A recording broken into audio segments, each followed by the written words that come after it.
This is day 300. Goals should be unobtainable. At this point in the year, something familiar begins to happen. After months of pursuing another 365 commitment, I find myself staring at the same quiet conclusion I've reached over the past 4 or 5 years. Somehow, against all odds, I have done it again. I set out to achieve something impossible, and in one form or another, I actually did it. This should feel like a triumph. In some ways, it is, but it also feels like a subtle warning. If I reached the impossible already, perhaps it was never truly beyond reach. Perhaps my target, as bold as it seemed at the start, was still too low. Every year, I structure my commitment the same way. I choose something that demands daily effort, and I tie that discipline to a result that I consider far out of my current capability. I do not make light of this contract. I take it seriously. I offer consistency, sacrifice, and focus, and in return, I ask for transformation. And every year, that transformation seems to happen.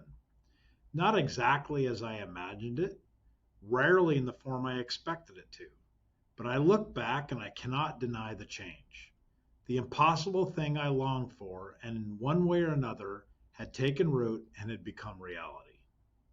Which brings me to a difficult realization. I have not been aiming high enough.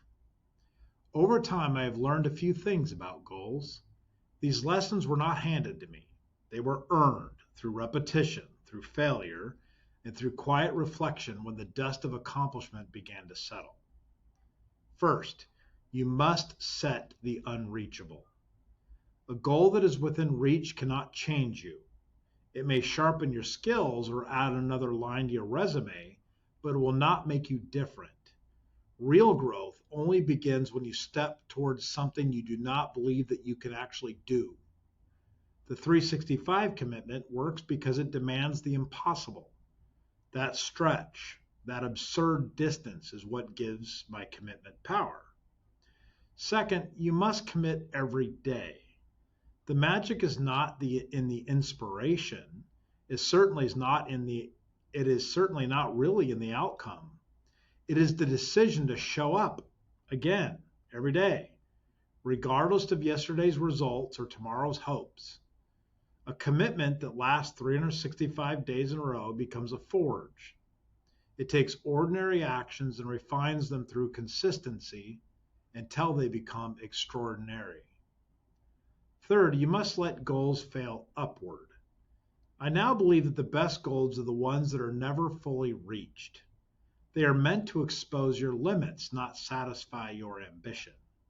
When you miss the mark, you are not lost. You are simply ready to aim higher. If you arrive too soon, then you did not set your sights far enough.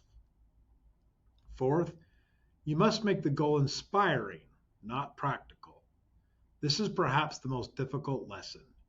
You must choose a goal that stirs something deep within you, something that feels dangerous to say out loud. It should not fit neatly into your calendar or your current life plan. If it does, it will never carry you through the inevitable resistance. A truly meaningful goal must feel unreasonable and yet somehow necessary. It is not a coincidence that the world's most powerful belief systems and religions have promised something beyond this life. The most compelling religions do not offer certainty or comfort. They offer transformation, eternity, salvation, realities that remain forever just beyond our reach. That is what stirs the human spirit. Not a reward, but a pursuit that changes who we are along the way. And so here I am again. I set out to do something I could not do. I kept my end of the bargain. And strange as it is to say, I received what I asked for. Now I face the same decision that I face every year at this time, writing my Day 300 blog about what I'm going to do next time. Do I set another goal? Do I dare raise the bar again? Yes, I do.